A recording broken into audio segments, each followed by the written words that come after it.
A casual conversation about gold. I've been a gold investor now for better than 2 years. A solid investment on my part. I bought low. Not that I was studying the market at the time, but I had a strong feeling that the dollar was in a shaky state at the time I purchased my gold. Now there are a number of ways to purchase gold, of course. I'm not in the gold business. I don't sell gold, but I do tout gold for my friends and fellow investors. You can buy the bullion, you can buy the coins, you can buy gold stocks. It doesn't really matter. In my own situation, I have gold in the Perth Mint in Australia, which I think is the safest, most secure way to invest in gold.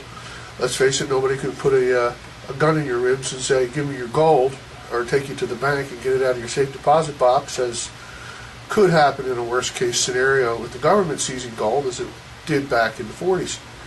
So the great question is gold right for you? Well, I think gold's right for everybody, particularly those of us who are over the 50s, in the 50s now. We're looking not just to capitalize on our investments, but to stave off the effects of inflation.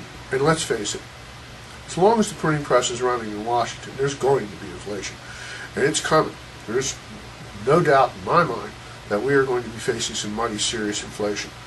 Now recently, this is December 8th, approximately 5 o'clock, gold closed down again, dropping another $39 in value, currently at $1,129 per ounce.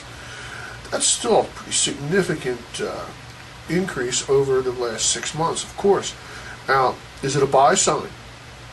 In my mind, if gold does hit below 1,100, I would say that's a good strong buy sign.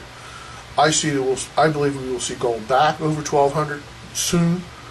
I believe after a long cold winter, more punishment to the dollar is coming.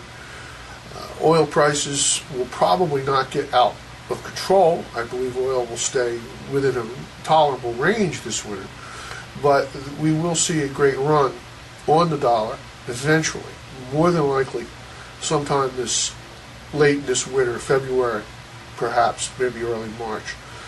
This run on the dollar is inevitable. Its weakness against the euro has been significant all this year, topping a record of $1.51 to an euro, which really put a bite on your pizza purchasing in Milan, I can tell you that. But the real danger is the dollar versus the Asian monetary markets, the yen and the yuan. Now the Chinese have been keeping the yuan artificially low for quite a number of years. Now that may turn around, and may turn around soon, and that spells bad news for the dollar. As long as the Chinese are willing to buy our debt, no longer this will be protracted, but in the end, gold will go up, probably passing $2,000 an ounce sooner than later. Now, I don't subscribe to the prognostications of my own broker, Peter Schiff, in this matter, or perhaps more like Jim Rogers of the Rogers Commodity Fund, who sees a $2,000 opportunity. I don't see $2,000 an ounce as a cap, as a market high, but I do believe it's an attainable price. So 1,100 or below, buy.